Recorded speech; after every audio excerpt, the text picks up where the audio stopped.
Magandang araw po sa bawat isa po sa atin at welcome po ulit dito po sa Global Fire TV.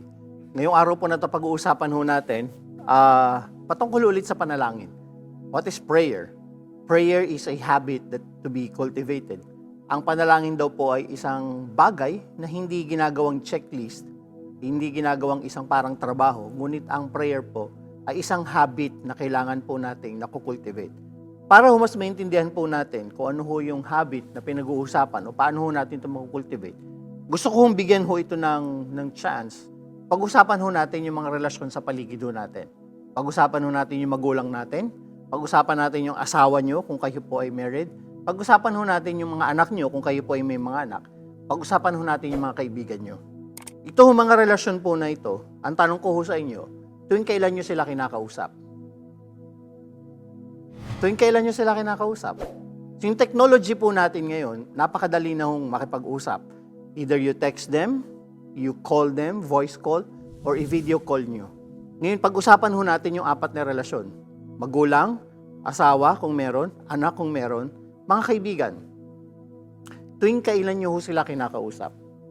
Paano nyo sila kinakausap? Gaano kayo kahabang makipag-usap sa kanila? Meron ho ba kayong mga kaibigan na kinakausap nyo lamang pag may problema kayo? O may mga kaibigan ba kayo na kinakausap kayo pag meron lang problema? O naaalala lang po kayo kapag meron silang kailangan? O yung po bang magulang nyo, kinakausap nyo kapag meron lang kayong hingiin na pabor? Kinakausap nyo po ba yung mga anak nyo pag meron lang kayong inuutos? Kinakausap nyo po ba yung mga tao sa paligid nyo kung kailan lang convenient sa inyo? I think ang sagot po dyan ay hindi. I think ang sagot po dyan ay constant kaming nakikipag-usap. Constant tayong nakikipag-usap sa kanila.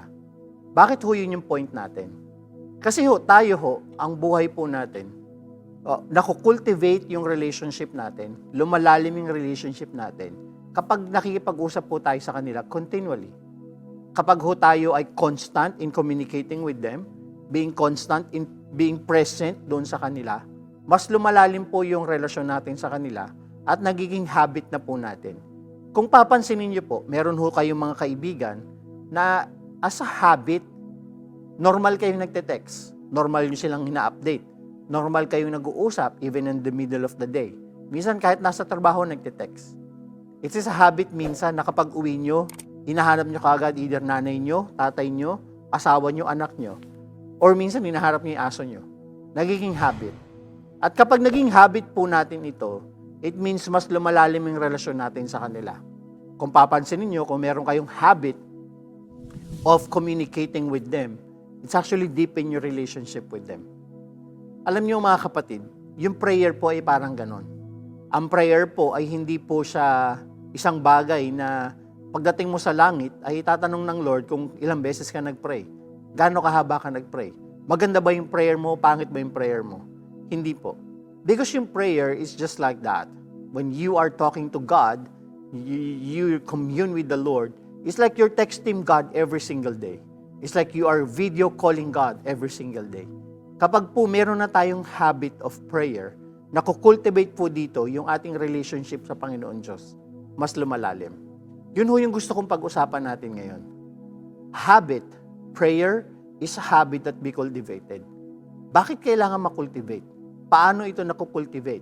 Gaano ka-importante na ang bawat isa sa atin ay merong habit of prayer? Ano ba yung sinasabi ni Paul sa kanyang salita na bakit kailangan o bakit importante na tayo ay nananalangin? Tuwing kailan? Gaano kahaba? Gaano ba kaganda ang sinasabi natin?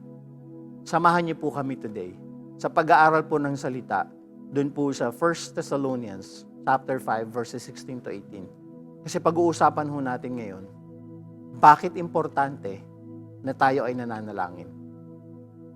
Prayer is a habit that be cultivated so that it will deepen our relationship with the Lord.